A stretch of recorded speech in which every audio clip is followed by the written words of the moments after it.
Dwi wastad wedi ffansi bod ar gefn motorbeic.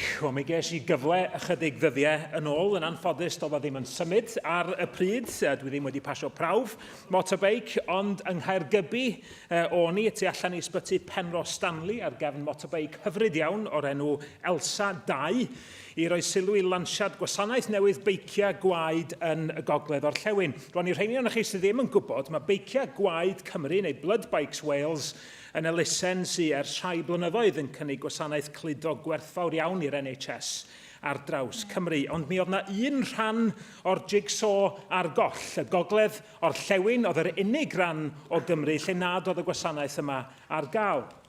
Rwan grŵp o wirfoddolwyr sy'n reidio beics, beiciau gwaed Cymru ac yn codi yr arian sy'n angen i redeg y gwasanaeth. Mi garian o bob math o gynnyrch rhwng ysbytau o waed a plasma i sampla neu ddogfennau meddygol. A hynny ar amser, ar frys ac wrth gwrs am ddim.